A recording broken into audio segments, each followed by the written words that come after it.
Afternoon peeps, how are you all doing? Good, I hope. It's Monday and it's been a bit of a manky day, hasn't it? Let's be perfectly honest. Yeah, quite a manky day. Anyway, my video today, it's going to be a bit of a history lesson and a geography lesson. Yeah.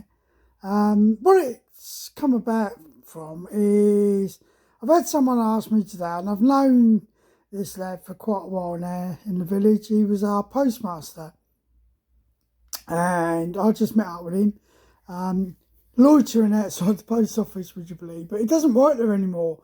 He's no longer the postmaster. But I've always got on well with him. He's a cracking lad. But he said to me, he said, I've got to ask you something. I said, what's that? He said, where is it you're actually from? And I said to him, well, I'm actually from Portsmouth. And he looked quite amused. He said, no, originally. And I said to him, I'm originally from Portsmouth. That's where I was born. I said, but I think what you're after is my mum is from a little island called St. Helena. And again, he looked quite bemused. So I explained to him about St. Helena. Now, St. Helena, is still a British territory. And St. Helena is in the middle of the South Atlantic Ocean. So if I just switch my camera, if I can show my globe, and as you can see here, there is St. Helena off the west coast of Africa. Yeah, and if you look further down here, you get to the Falkland Islands. Now, those of us that have been out to the Falklands will know that we stop off, at Ascension, for refueling. So the history side of it, St. Helena, like I say, is a British territory, has been for a good number of years. It originally was captured by the Portuguese, and then it was captured by the British later on. And the history part of this is the fact that Napoleon was exiled to St. Helena. And after the Battle of Waterloo, because he'd already escaped from Elba after he'd been exiled there, bit of an escape artist, bit of a Houdini was old Napoleon.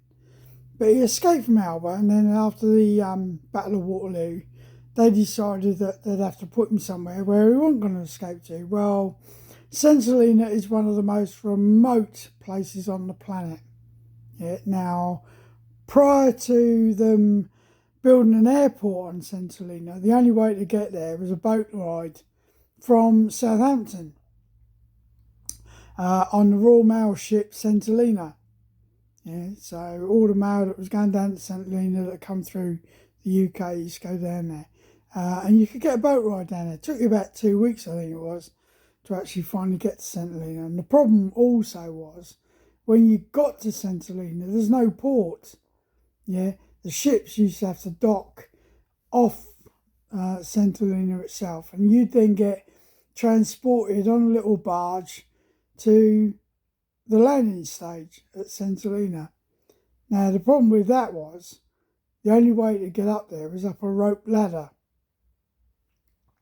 So you can imagine it, people trying to climb this ladder, especially when the weather was fairly bad. So, like I say, Napoleon was exiled there and eventually died on St. Helena. Now, a lot of people say he died of boredom because it drove him nuts. He couldn't go anywhere. He was at a place called Longwood House. And if ever you look up St. Helena, or if you are fortunate enough to go to St. Helena, you can go to Longwood House and you can find his grave. But his body's no longer there. Yeah, the body was exhumed, brought back to France, and he was buried in Paris. But like I say, Napoleon passed away, spent the rest of his days on St. Helena. Now, the nearest I've been to St. Helena, personally, is on my way down to the Falklands. I stopped off at Ascension, We had a quick stop there to refuel, and then we flew on from Ascension down to the Falklands. And as I remember it was an 8-hour flight from Brize Norton to Ascension, and another 8-hour flight from Ascension through to the Falklands. It's such a tiny island, yeah, and my mum, back in the 50s, yeah, managed to emigrate to the UK, and she ended up as a lady-in-waiting for Lord and Lady Bradford. And that's how she ended up meeting my dad. My dad is a whitey from Aldershot. He's a white person. I don't do the politically correct thing. He's a whitey from Aldershot. Yeah, and my nan on my dad's side, yeah, actually housed my mum. Yeah, there was no accommodation for my mum with Lord and Lady Bradford. So they had to find lodgings. So she ended up living with my nan, and that's how my mum and my dad got together. But when I went down to the Falklands, as many people will know, yeah, there were a lot of Centilenians working at the garrison down in St Helena. And just to let you know, most Centilenians are known as saints.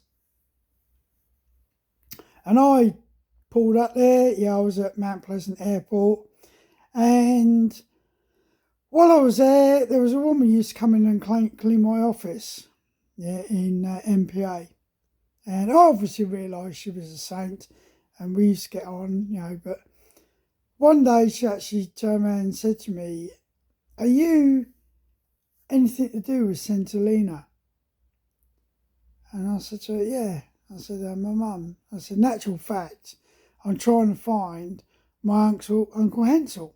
Because my Uncle Hensel was down in the Falklands working for a construction firm called Turner's." And she looked at me and she went, "I know Hensel very well, but he's younger than you, isn't he?" And I went, "Yeah, he's about four years younger than me." And she told me where he was, but at that time there was no sort of telecommunications between where we were and where he was working. So I never managed to get in touch with him. Now, I did meet my Uncle Hansel years prior to me going to the Falklands when he came to the UK with my nan, and both my brother and I got in trouble with my nan because we took out Uncle Hansel for a night out in Portsmouth, and we got him absolutely blind drunk, and my nan wasn't happy, to be honest. But I was hoping to meet up with him. Unfortunately, I never did. But then, speaking with this woman that was cleaning my office, she turned around and said to me, "So you're Rose Bennett's grandson?" I went, "That's right." And she looked at me and she said, "I actually live 5 doors down the road from your nan in Rupert's Valley." Now, the airport that I mentioned earlier has actually been built above Rupert's Valley. The British government paid a lot of money to build an airport on St Helena, hoping to increase the tourist element. Built the airport, and then after a few test flights realised that they couldn't land a plane on it, or couldn't land a large plane on it. So the sheer winds that were on St Helena were causing all sorts of problems. And I saw some videos of them trying to land aircraft on there. Now, one of the first aircraft to land successfully was a helicopter off one of the Royal Navy ships. So what you've got to do now, you've got to fly down to South Africa, then change into a charter flight, which will only carry somewhere in the region of about 30 people, yeah, and then fly you on to St Helena itself. Ships still go down there and dock offshore. There is a little bit of a tourist activity on the island, but not what everyone was expecting, because the St Helenians, because of the airport being built, thought that tourism was going to increase.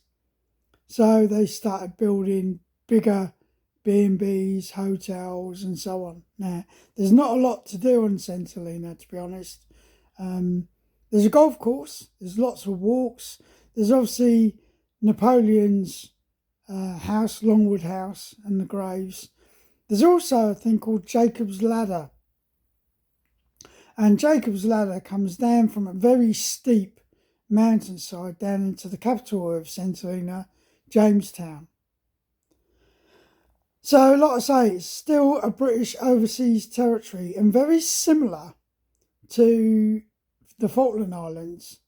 The people of St Helena are very proud to call themselves British.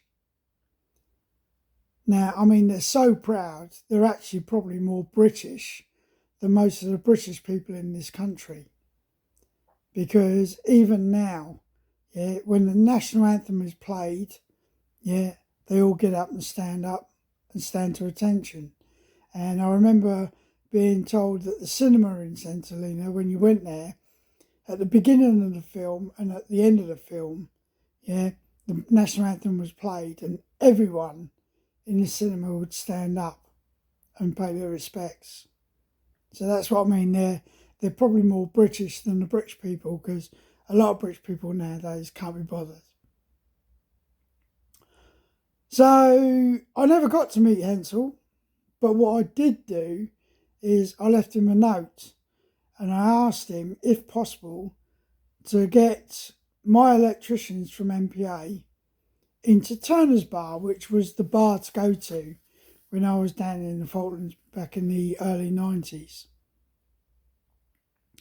So I never thought anything more of it.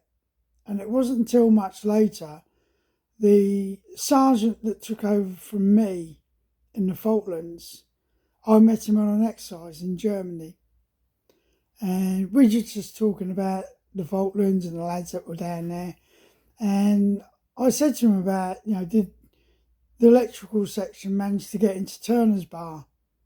He said, not only the electrical section, Nobby. He said he managed to get the whole of the workshops of MPA into Turner's Bar.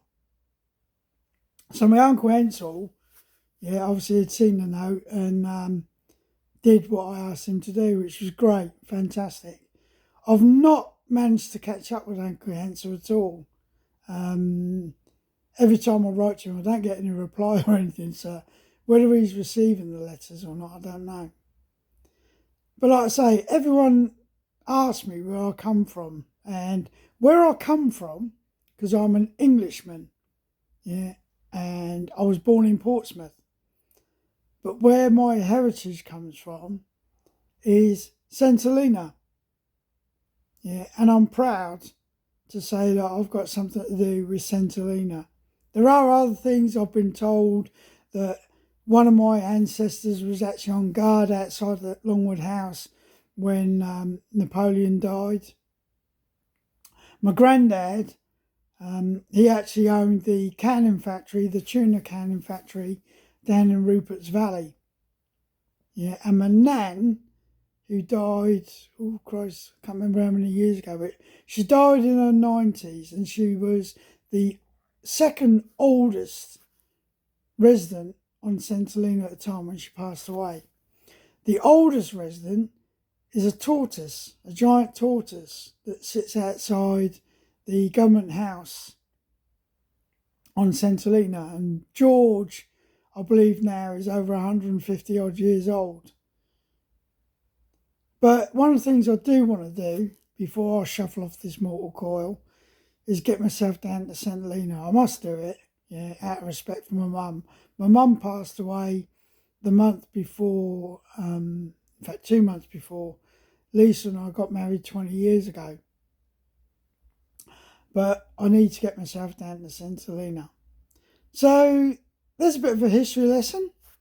There's a bit of a geography lesson. And please, if you want to, look it up on the internet.